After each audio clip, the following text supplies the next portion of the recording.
So good afternoon, everyone. Thank you for joining us for our first presentation, lunchtime expedition presentation of 2023. For those of you that don't know me, my name is Koryenko. I am the curator here of the Draper Natural History Museum. A couple quick announcements before we get rolling in today's presentation. Please take a moment and silence your mobile electronic device. Just open that up and turn your volume knob all the way down or power it off. That would be greatly appreciated. These lectures are being recorded and they will be uploaded to our YouTube channel. In fact, we've been recording all of our presentations since 2018. So if you've missed a lecture, just go to youtube.com, type in Draper Natural History Museum. You'll see our bear icon or logo.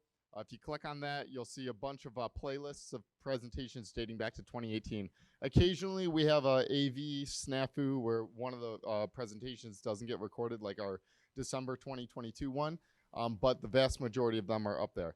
If you'd like to be added to our email list, please come find me at the end. I will take down your name and email, and then once a month, about 2 weeks before each talk, we send out an email to a listserv that includes upcoming presentations, the lunchtime expedition presentations.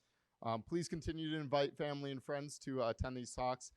It's a real joy to be able to offer these, the quality and the caliber of speakers that we do to the public. And that said, we've been fortunate enough to offer these programs for free thanks to generous support from our sponsors, Sage Creek Ranch and the Nancy-Carroll Draper Charitable Foundation. While many of our speakers are local, occasionally we do have speakers that travel to provide these lectures, which means we are covering expenses associated with their travel and lodging. If you feel compelled to donate and help support these programs and the Draper Natural History Museum, please come find me at the end of the lecture. We are grateful to, for all of our supporters and sponsors who have year after year allowed us to bring these programs to you and to the public. So today we will hear from Jerry Altermatt. Altermatt has been a terrestrial habitat biologist for the Wyoming Game and Fish Department, Cody region, for over 30 years. He received his Bachelor of Science in Biology at Dickinson State University and continued his graduate studies at the University of Montana. His work in the Cody region has focused on implementing habitat enhancement projects for the benefit of big game, upland birds, and waterfowl.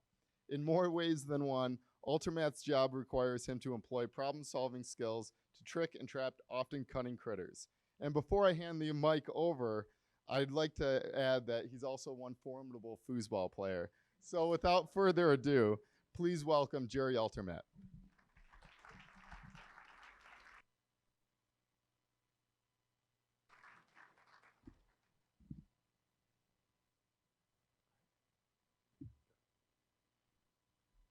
Well, this is surprising. Who would have thought that talk about a large rodent would bring out this many people? But so Corey exaggerated a lot in my bio, especially the last part. I'm not a formidable foosball player. I think he spanked me 3 games pretty easily. I scored like 2 points in 3 games, so don't believe a word of that.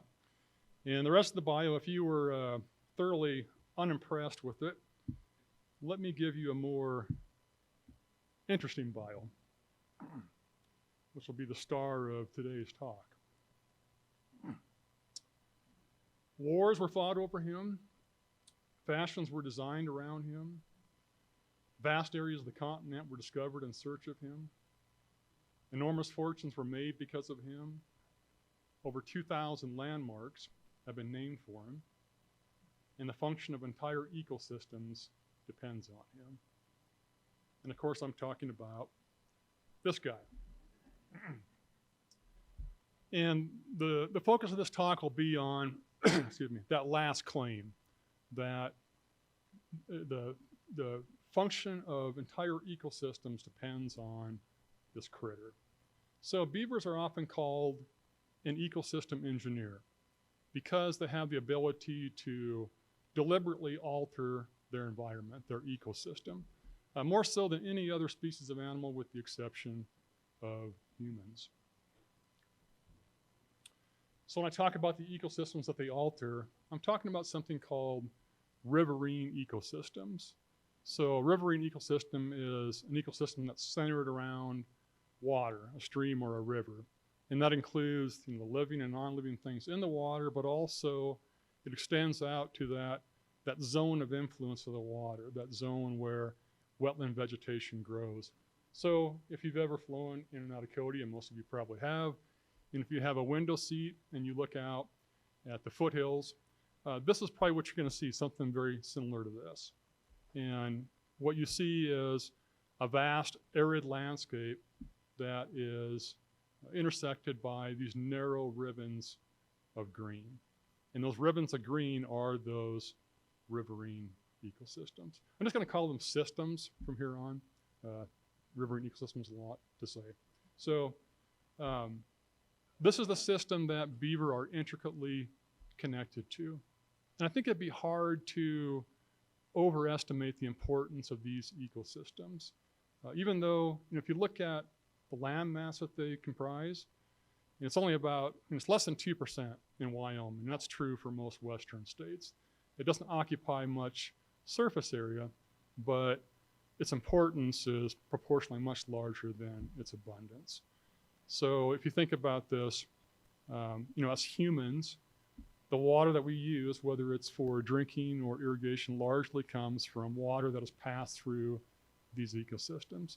And the level that these ecosystems function is going to determine both the quality and the quantity of that water. So I don't think it's an exaggeration to say that they're really the lifeblood of most things living in this arid environment. I'm going to focus mostly on fish and wildlife benefits from beavers' impacts to ecosystems.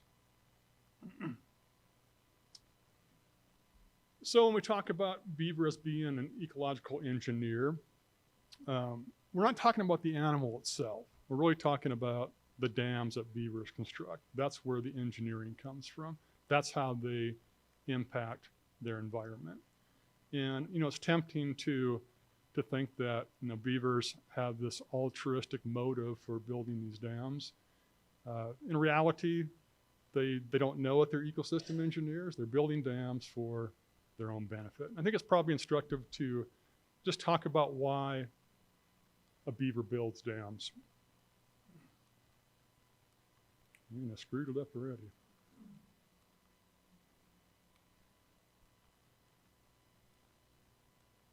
Hit the wrong button, I think. Let me try this.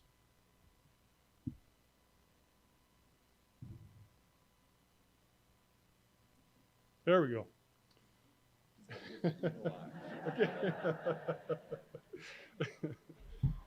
So why do beavers build dams? Basically, it's for three reasons maybe. To create deep water. And this is so that they can have security habitat, a place to build a lodge or den with an underwater entrance and a winter food cache. And then also to be able to expand their foraging range. And by doing all this, they're also, whether they know it or not, they're ultimately expanding their own habitat. So if we look a little closer at a typical beaver colony, and this is a picture I took of a local stream. Beavers, of course, they usually have more than one dam. Usually it's a series of dams. And like this dam here, behind this dam, there will be probably 3 feet of water. The reason they want deep water is if you've ever seen a beaver on land, they don't move very fast. You can walk faster than a beaver can run at full speed. But they're good swimmers. And so their strategy to avoid predators is to go into deep water. So there's also a dam out of sight here downstream of this picture. And usually the dam downstream of their lodge is always going to be their primary dam, the largest dam, and the deepest water. And the reason for that is they want deep water around their lodge, basically to provide like a moat of protection from predators. And they need deep water to have that entrance underwater. But also, they want that deep water for a food cache. So beaver in our climate are inhabiting streams that are going to freeze over in the winter. And so they'll spend large periods of the winter actually not even coming above the ice. They'll go from their lodge to a food cache back to the lodge. And so they need to have enough food stored underneath that ice to make it through the winter.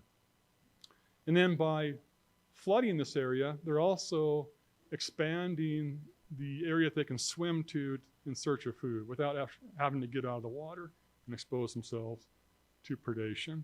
And they will dig canals. They will dig canals like you see here that make it easier for them to swim out in that inundated area. So much for the benefits for the beaver itself. Let's look at the benefits that these dams provide for other wildlife, fish, ourselves.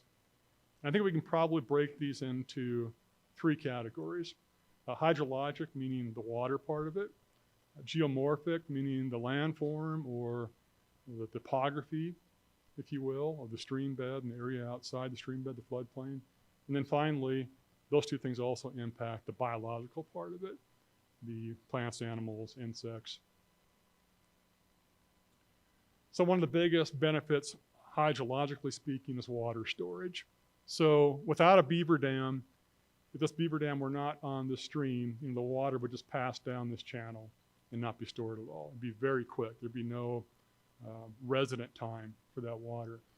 But when a beaver builds a dam, that does a lot of things. So it starts to store water in the channel, but then as that dam gets higher, it's spilling outside the channel onto the floodplain. So the storage becomes exponential. And then of course it goes into these channel networks as well. But that's only the water you're seeing. So most of the water that's being stored is actually being stored where you can't see it, and that's underground in the soil. So some of that water is going to percolate down into the groundwater. Some of it is going to seep through the soil, through the capillary spaces in the soil. And much of that will end up coming back into the channel. But what this all means is that you're increasing the resident time of that water. You're holding back that water, which practically that means a couple things. You're reducing the peak flows during the spring, the flooding, and you're also increasing the base flows late in the season, which is a big deal, especially for fish. Beaver dams are also very efficient at capturing sediment. So this is a picture of a beaver dam that breached, and you can see the sediment that you wouldn't be able to see otherwise. A couple of studies I just want to point out here. One done on Current Creek in Wyoming, where suspended sediment loads dropped by 90% after beaver were reintroduced. And then also in Mission Creek, Washington, beaver ponds stored an average of 266 cubic yards per dam. So just to be able to visualize that, 266 cubic yards is 20 dump truck loads of sediment. That's a lot. But I think the real benefit of that sediment capture really is where it's captured. So this is where the geomorphic benefits come in.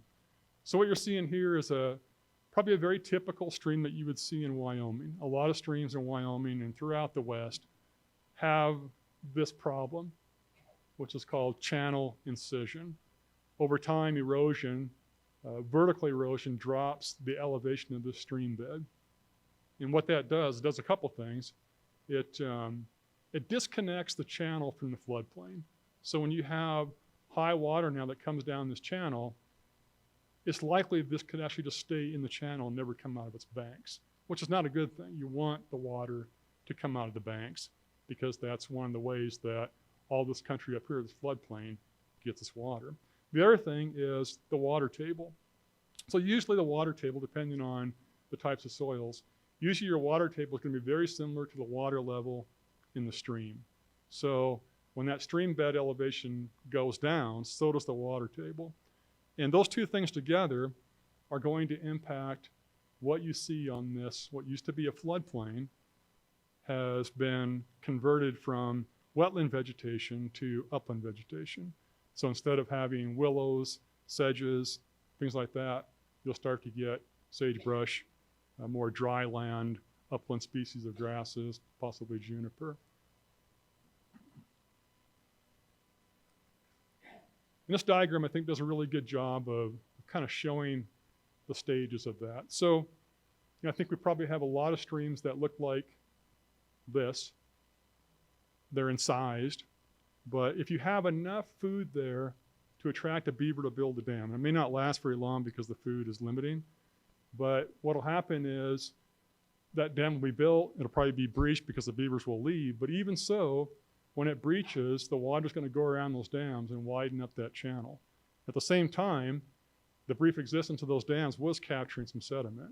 So the dams are eventually built again. Beavers are very cyclic, they'll come back. And again, those dams may be breached, but this process keeps going, cycles. But every time it does that, every time it breaches, that water table, which you see that blue line, is actually going to be a little higher than it was the last time the dam breached. And so over time, that stream does what's called aggradation. It aggrades. So the sediment is building up the elevation of that stream bed until eventually you get to what they call a stage 0 that looks something like this, where that stream level is very close to the level of the floodplain, and it's very much, the channel is very much connected to the floodplain. That water table is high enough to support a lot of wetland vegetation.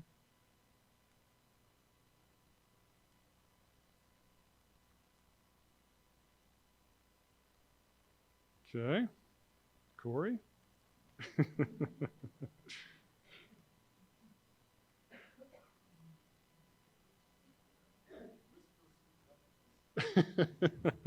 I like your evil look better.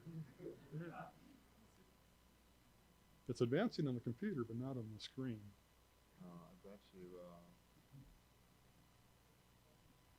Give me a chance to get a drink. Yeah. Let's see. Where are we on here? We haven't made it that far here. So let's. Technical difficulties.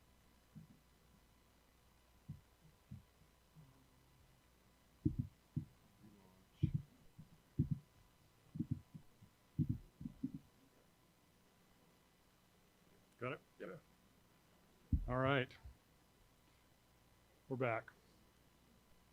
Okay, so those things together, the raising of the water table, the grading of that stream bed channel, is going to enable what we call a riparian area, that vegetation that's influenced by the water, to expand or even be converted from upland to riparian. So you'll start to see things like willow and sedges move in instead of juniper and sagebrush.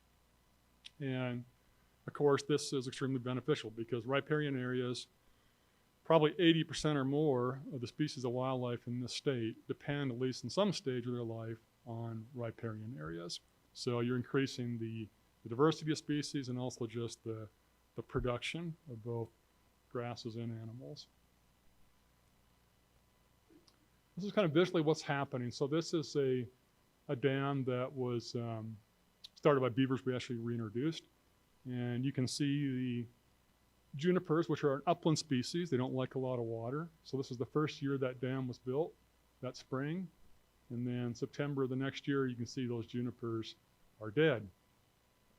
And eventually in that area, we'll have something that looks like this, where you will have willows that replace the juniper. And you might say, well, who cares? Are willows any better than juniper or sagebrush?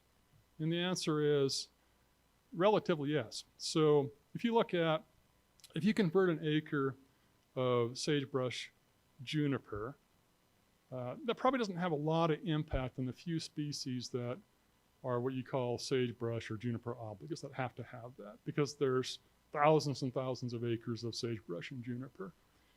But if you take that acre and turn it into willows, now those species that depend on willows, that's a huge thing, because those riparians are so small anyway. If you convert a half acre for a little guy like this little moose calf, that might mean doubling the habitat of willows in this little home range. So it is a big deal. And you might ask, well, okay, so dams can create more willows, but dams come with beavers and beavers eat willows. So how can you actually increase willows if you have an herbivore that's eating the willows? And it seems counterintuitive, but beavers, at least over time, you look at generally, they do actually increase willows.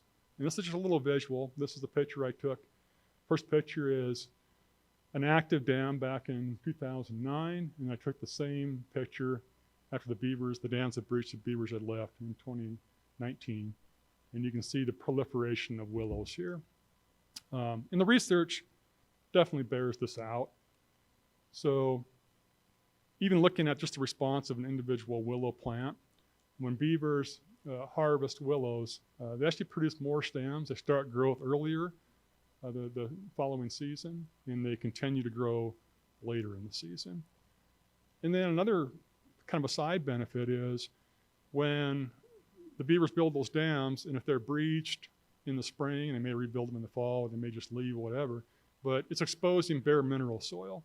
And that's what willows and cottonwoods need to regenerate. They have to have that bare mineral soil to germinate their seeds. And then on a landscape level, this is a study, a really interesting study done not too far from here, the Zurcher-Beartooth Wilderness area north of the park. And they showed that this is done with aerial imagery. They looked at aerial imagery in 1981, compared it to 2011. Beavers were put back in that area in 1986, and they showed an increase of 50% in the willows, which is pretty significant. So if we understand and appreciate the benefit of beavers as an ecosystem engineer today, it wasn't always so.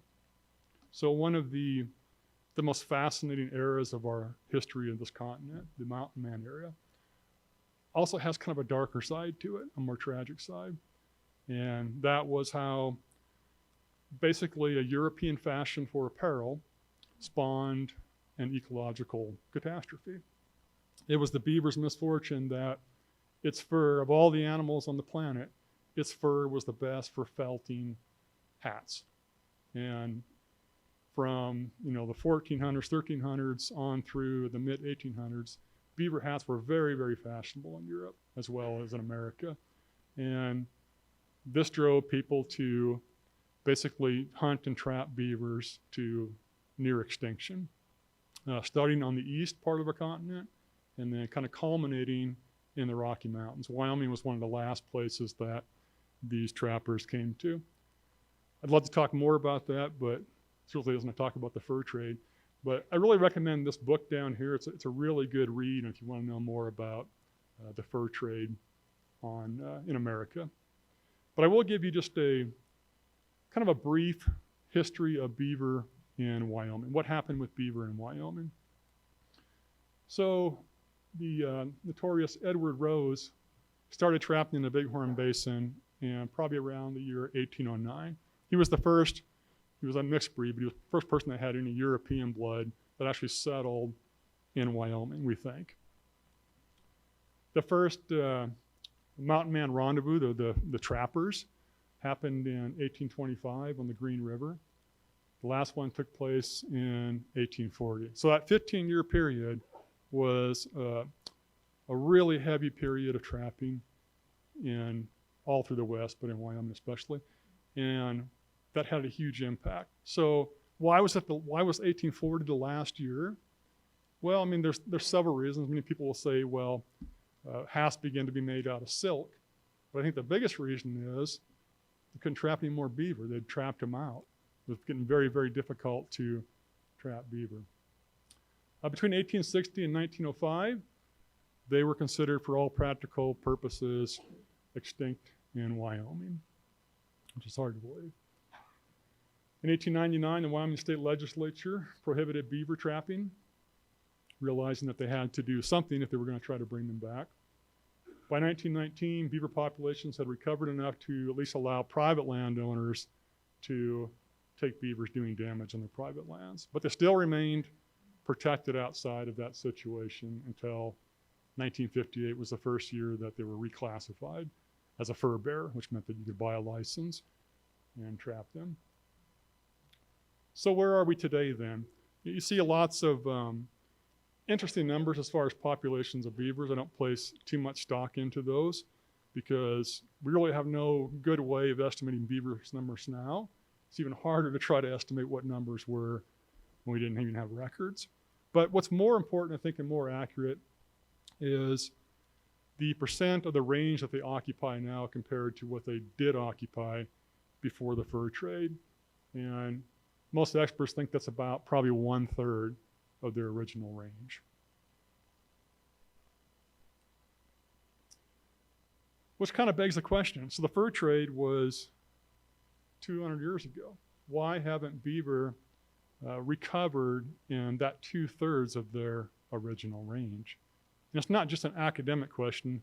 The answer to that question really kind of drives, what pathway we take to try to get beavers restored in some of those areas.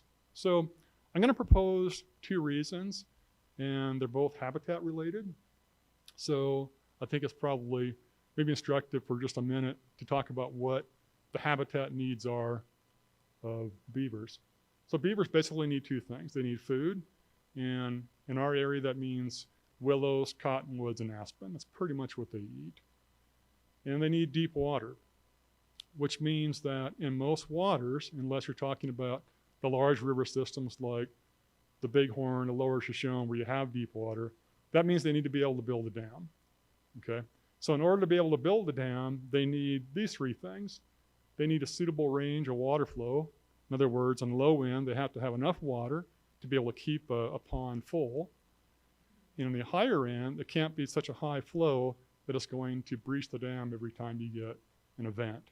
Okay, so there's a range of a stream flow, stream power that they can build a dam in. Stream gradient is another really important thing. That's basically the slope of the stream. Beavers like it ideally like a 2% slope, which is almost level. And they can build up to about 6%, sometimes even more. But the higher that gradient is, the more frequent that dam is going to blow out just because you get more stream power. And you're not inundating much either. The steeper the slope, you don't back up much water. And then finally, they need dam building material, which basically is the same as their food material. So getting back to our question then, why haven't they been restored to their original range? I think the first reason is demonstrated by this picture. So if you look at this picture, I think most of you can spot what one of those habitat components I was talking about is missing. So you do have a gradient that's fine. I mean, that's an almost level stream there. It's not a very large stream, but it's got enough water to build a dam. What you're missing there is food and dam building materials. So the question then is, where are the willows? Or maybe more specifically, you could ask this question. Are there no beavers because there are no willows? Or are there no willows because there are no beaver? So it's kind of a bit of a chicken and egg situation. Now, the answer to the question on the left, I think you can always say, yeah, there's no beavers because there's no willows. But the answer on the right is a little bit trickier. Sometimes we look at a stream that has no willows and we automatically assume it's because of overbrowsing.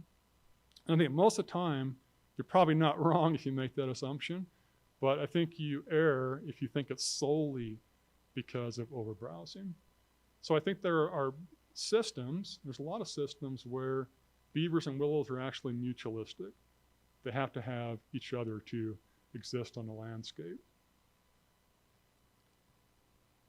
And going back to that diagram, I talked about the evolution that beavers assist, the evolution to go from something like this to this, but that can just as easily work in the reverse. And I think this is what happened during the fur trade. You suddenly eliminated beavers, basically for decades, and you went from something that looked like this back to something that looked like this. And it's very difficult to get beavers to recolonize something that looks like this without some kind of assistance. Okay, so that's the number 1 reason. The number 2 reason, it's related. So this map is showing, it's a computer model. It's called the BRAT model, Beaver Restoration Analysis Tool. And what it's showing is the probability of beavers building dams on streams. And all kinds of things go into this model, mostly those things that I talked about, gradient, stream power, and food. And what this is showing is, if you can read that, red is the worst, there's no dams possible. and then it goes from orange to yellow to green, and blue being the best. And this is a very typical situation that we have in this area. We've got areas up towards the headwaters that have pretty good habitat, but they don't have beaver in them. And the reason is because if you go downstream to where you might have a source beaver population, look at all the country that a beaver has to go through that is red. And it may be red because the stream gradient is 20%, or the stream is actually intermittent, there's no water in it. And so it may be not only hard, but almost impossible for beaver to get back into a system like this if they're ever lost without some kind of assistance. So you'll notice I used the word assistance a couple times there, and those two reasons. If you look at how agencies assisted this recovery, the first thing they did, not just Wyoming, but every state, put some kind of restrictions on beaver trapping. But I think most agencies quickly realized that that wasn't going to be enough, because it wasn't going to put beaver back into these large areas where they just needed some help getting back into. And so most of the agencies started some kind of a translocation program where they would trap beavers from one location where they were doing well and put them into these areas. So Wyoming started theirs in the mid-1940s, and between 1947 and 1949, the Wyoming Game and Fish Commission successfully translocated 634 beavers throughout Wyoming. In 1955, a report was made on their accomplishments, and I found this statement in there. The Wyoming Game and Fish Commission has adopted the policy of searching out streams once occupied by beaver and of replanting beaver in them. Hundreds of such streams have been replanted, and many remain to be planted. This was kind of a blitzkrieg. I mean, they did this for a number of years, and then in the mid-1950s, it kind of faded out. And I don't have time to go into the reasons why that happened, but this statement, this last statement, many remain to be planted, remains true today. I mean, they basically took the real low-hanging fruit where you had good beaver habitat and put beaver in there, and they didn't make it to a lot of these streams. So we still have that situation today where we have streams that don't have beaver in them, that could have beaver in them.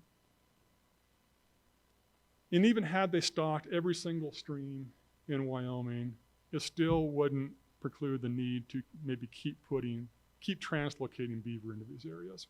And here's a reason why. So this graph, it's showing, we do cache surveys. We don't do these in very many places in the state, but we do them in the Bighorns occasionally. So cache survey is where we get up into a plane or helicopter, and we're actually counting those food caches because you can see them from the air. You can see those willow caches in the water. And that's an indication we can use a formula to come up with how many beaver there are based on the number of caches.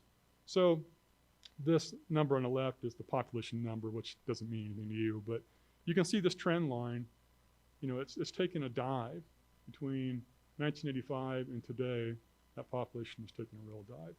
And we don't necessarily know all the reasons, but I would speculate that is because the bighorns, like many areas that we have in our region, you have very fragmented habitat. So you've got good habitat up on top, but then you've got large stretches of stream that come off the face of the mountain, and they're really high gradient, maybe not a lot of food in them. It's just very difficult for a beaver to come from a low elevation to a high elevation. And so if you have these small populations, and some of these habitat patches on the bighorns aren't big enough to hold, more than 2 colonies of beaver. And so if they blink out in those areas for whatever reason, maybe it's overharvest, more likely maybe because of a disease like tularemia that can go through a watershed and wipe out all the beaver. It's extremely difficult then to have that naturally recolonized without actually putting beaver there. So after about a 50-year hiatus of the Game and Fish at least doing beaver translocations, it was kind of resurrected recently, as it was in a lot of state agencies around the West. The interest in beavers has just boomed lately for a lot of reasons. But this started in Wyoming anyway. The University of Wyoming started doing this in the late 90s. And then we as an agency kind of took over. Most habitat biologists around the state are doing translocations at one level or another.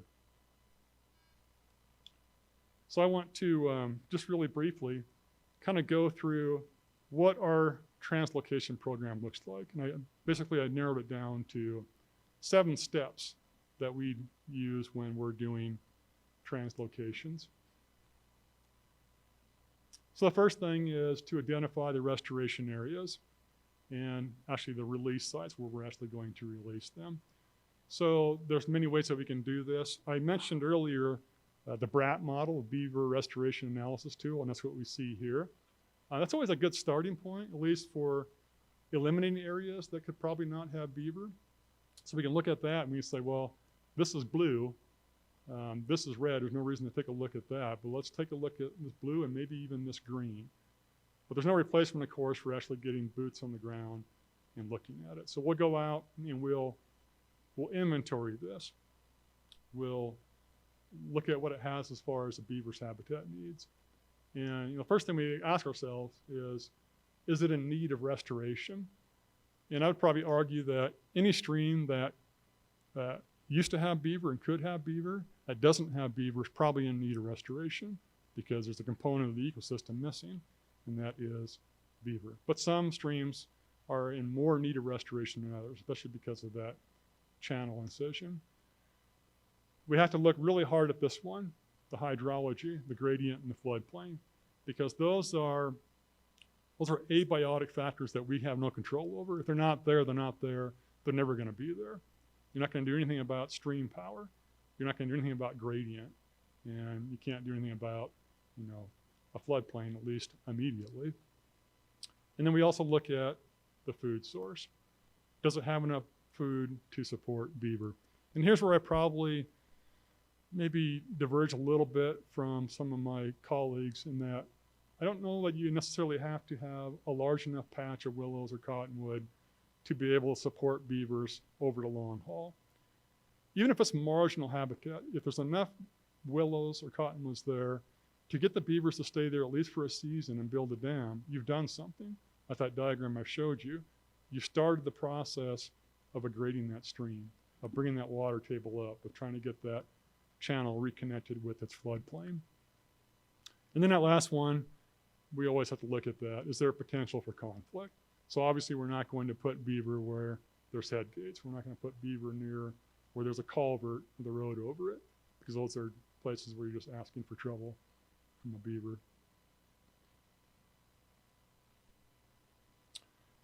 And then we go to the second step, which is site preparation. So, and I've actually broken this up into 3 different categories, depending on, kind of gets back to those 2 main reasons why beaver haven't recolonized in a lot of places. So places where the habitat is still good, but there's just no beavers there. We don't need to do much as far as site preparation. All we need to do is do a few little small things to try to get beaver to feel comfortable, at least for the first few nights that we release them, so they don't immediately just take off downstream, okay? And so these are simple things. One of the things that we do is to build a temporary lodge. Not always, but sometimes we do this. So what that does is, it actually does nothing, especially in bear country. In reality, it does absolutely nothing as far as making those beaver secure, but it makes them feel secure, okay? I know it sounds kind of horrible, but it actually does work. So, and they'll use it for maybe 1 or 2 nights before they can get their own bank den dug. And that's how they always start out, is by doing a bank den. I should probably mention that, and I showed you that picture earlier of a lodge. Not all beavers build lodges in all places. In fact, it's probably more common in Wyoming to see bank dens where they just burrow into a bank rather than build a stick lodge. And they can build it, they can dig a den pretty darn quickly. Probably in an evening they can have a bank den dug.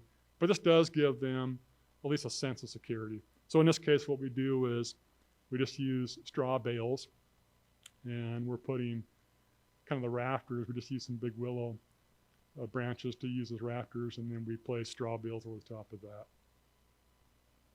And then when we release those beaver, we just release them in the back. We just pull that straw bale back, put the beaver in there. And if we can, we use bedding for the beavers. I'll show you this here in a second when we're keeping them. We use straw for their bedding. And so we'll actually put that straw in this little temporary shelter because they smell it and they associate that with their home. So they'll come back to it in the evening. I've actually put up trail cams and show that they do actually come back to these, at least for a couple of nights. And we also could do something like, aspen is kind of an ice cream plant for them. They love aspen. And so sometimes we'll just cut some aspen branches and just place them on the bank. Just another way of trying to get them to stay. If we can get them to stay for, a few days, it's more likely they're going to stay there permanently.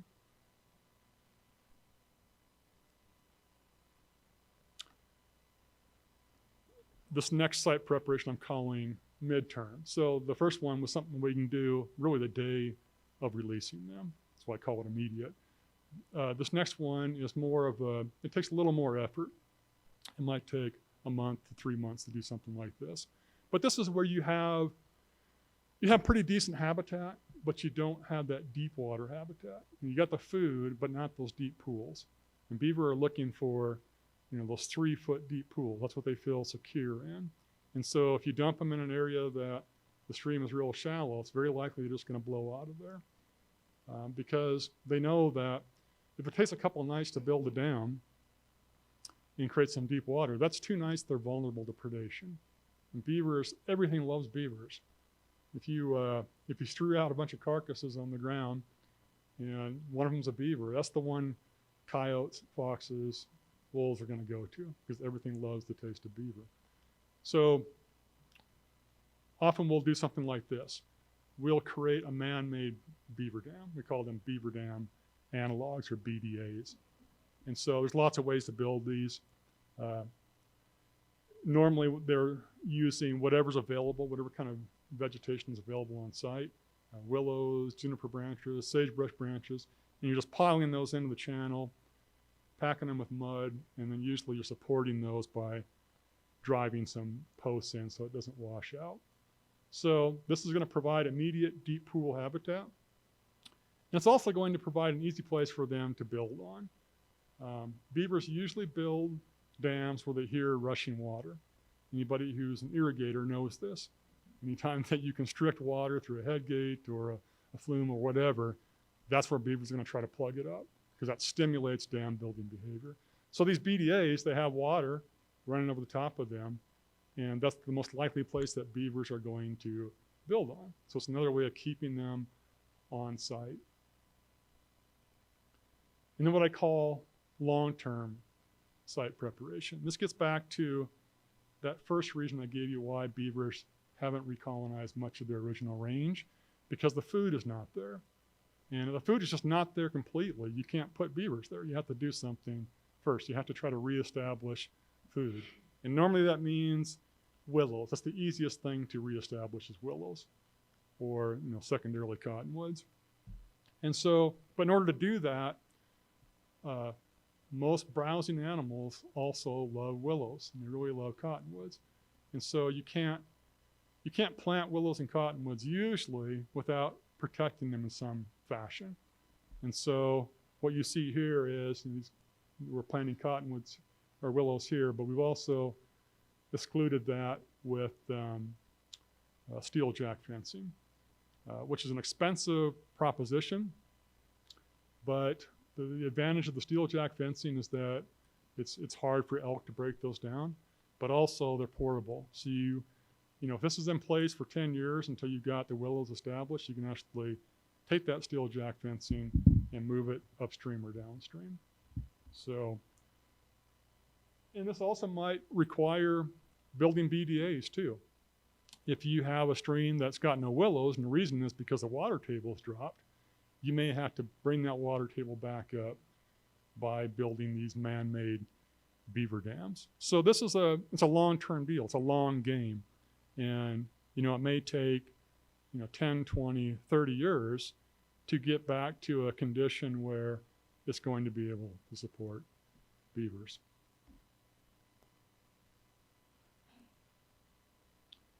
Third step is to acquire the beavers. So it's usually not a problem. In the Bighorn Basin, because we have irrigation, we also have lots of what we call nuisance beavers, beavers doing things you don't want them to do, like plugging up a head gate, or even taking down trees. And people value their trees, and if you got beavers that are taking down trees, especially if they're in your yard, that can be a problem. So 100% of the beavers that we acquire are nuisance beavers. And we typically use a trap that looks like this or something very similar to it, live traps. We do this in April and then again in the fall. And the reason that we avoid, well, it's obvious why we avoid winter. We can't transplant beaver in the winter. If we did, they would just die. We don't have anything prepared. But we avoid the summer for a couple of reasons. Heat. Beavers are very susceptible to heat, especially when you're holding them and transporting them, or even if they're in the trap and they can't get in the water and cool themselves off. And it's probably the number one reason that people lose beaver when they're doing translocations, because they've overheated. So we try to avoid the heat of the summer. So we'll typically start, if it's cooled down enough in August, which most of the time it hasn't, but we can start as early as the middle of August. But another reason we do this also is because of the kits. So the kits are born in the spring. If we're trapping, and we can do it in April and move those mothers before they have their kits, and the kits are usually fine. But if we're doing it in June or even July, you're not going to catch the kits, but you could catch the mother and then orphan those kits, which is not something we like to do. So we basically stick to the April period and then the fall period. There's also some speculation that if you release them in the fall, usually by late September, early October, they start thinking about building a dam, if there is not a dam. And then by October, November, they start thinking about doing a food cache. And so if you move them then, the thinking is they're more likely to immediately start building a dam, rather than moving them in the spring where they may not build a dam right away and then be susceptible to predation. We have to hold them. The reason for that is we like to release beavers as families because they just do much better. If you release a single beaver, it's probably just going to take off looking for their friends. So as we're trapping them, we have to have a place to put them. In our region, we use something that looks like this. It's a mobile facility that basically has all the habitat needs on that trailer. And that's where we keep them until we release them.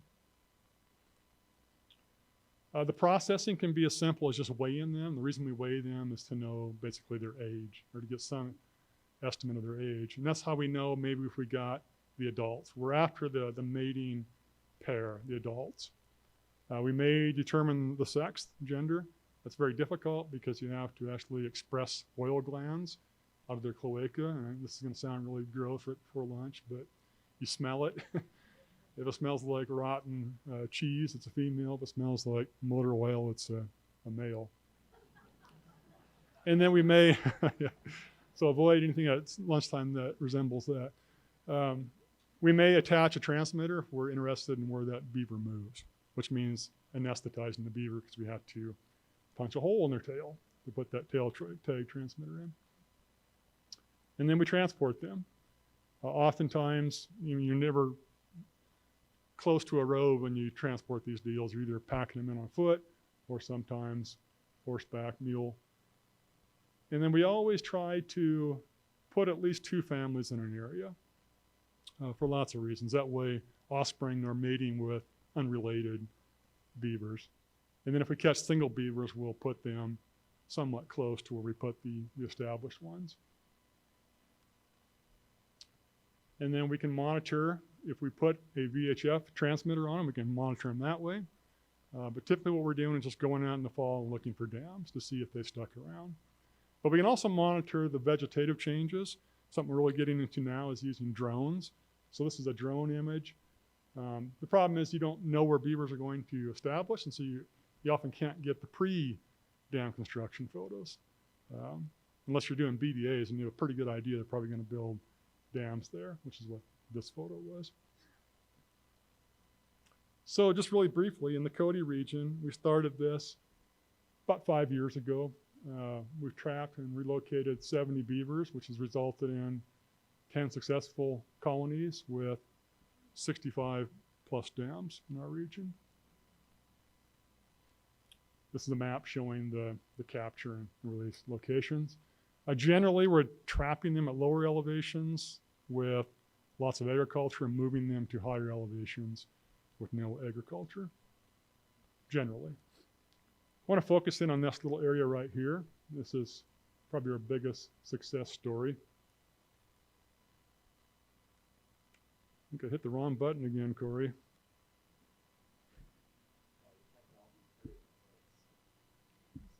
Yeah, I've learned now. It took me an hour to figure it out, but you don't want to hit that center button.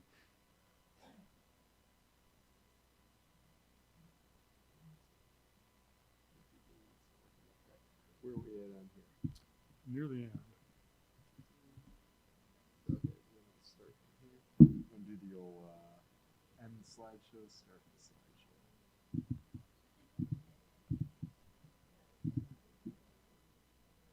Rock and roll. Okay, thanks. You got it. Okay.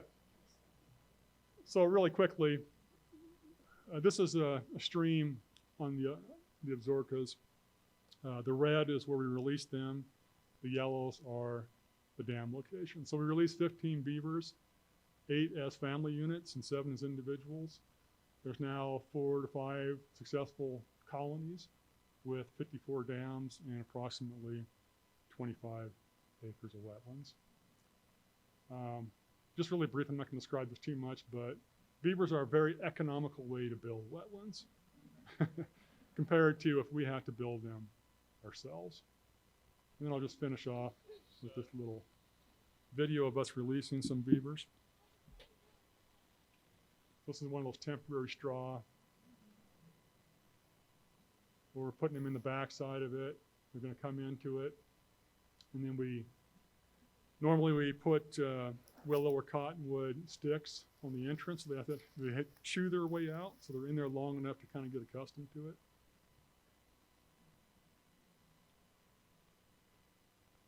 And then I'll take any questions that you have.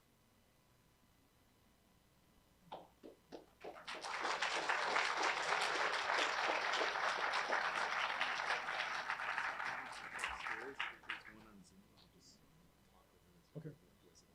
Okay. Yes.